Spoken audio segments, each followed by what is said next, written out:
Hey guys, Jim Bounds at Motorhome Rehab Ranch. This video dipsticks and tips will be after when you watch the video on transmissions. And I cover the stick a little bit, and if you watch the part about engine oil and the oil dipstick, I covered a little bit there, but I'm going to go a little deeper. And this is based on the comments that you guys sent me. First of all, how do you check the oil, and when do you do it? When the engine's cold or hot or whatever? Good question. Well, here's the deal. When the engine's running, all the oil is inside the motor. When you stop the motor, it needs to drain down into the pan because the dipstick is reading the pan. So you want to give it 10 or 15 minutes. In other words, pull in, gas pump, go pump your gas. Don't check the oil.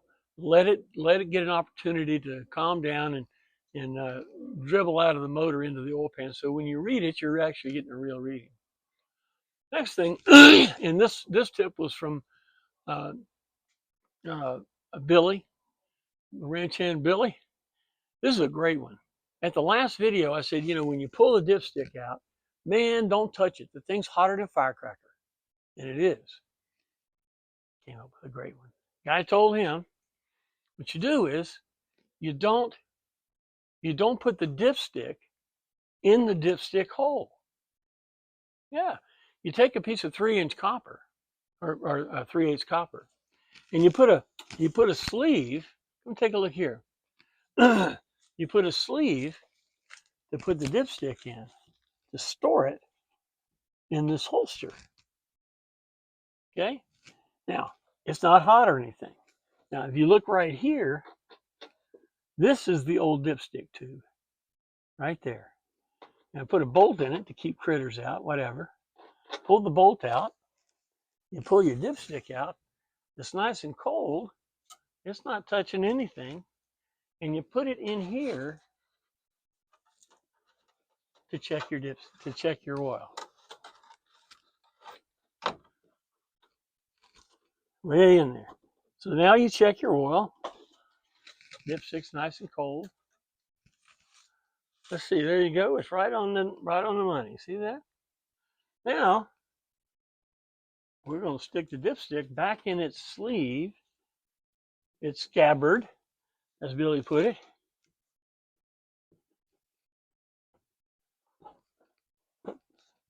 Right down in there. And put the bolt back down in here. How about that? Great way to take your dipstick and not get it so daggum hot. Thank you, Billy. That's one of the things about doing these videos. Mike comes up with a great idea. Another thing that Billy went over, and this has to do with the transmission stick. Now, the question is, when do you check the transmission fluid?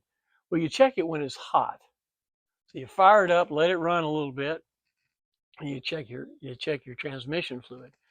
Now, for those of you guys that have the remote stick out here, that's kind of cool and all that, but the reality is, you know that you're going to use oil.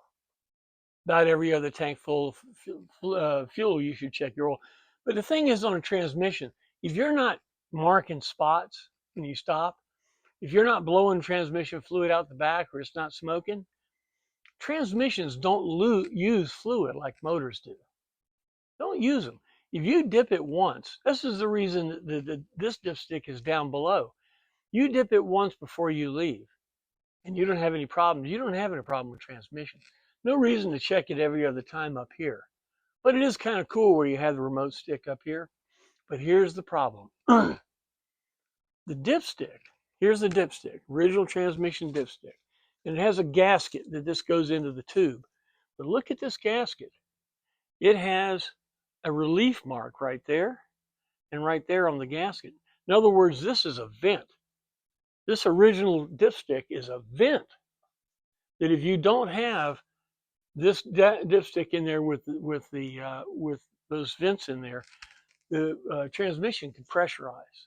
So you guys that have the remote sticks, when you put it in, you lock it down. That thing is locked down. That's got a problem.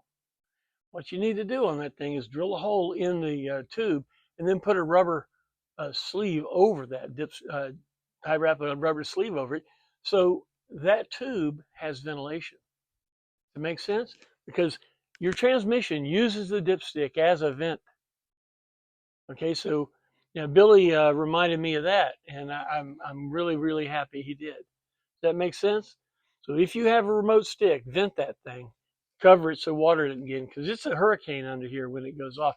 You need like a rubber sleeve with a tie wrap on it where the hole is in the tube, something like that. Give me a call if you want to talk about that. But look, this dipsticks and stuff. This is a wonderful idea, guys. Everybody should do it. Have an auxiliary place to put your dipstick. I decided to do it right here. Billy had his going over that way, which is a pretty good idea too. But I figured I'd just put it right in there. All right.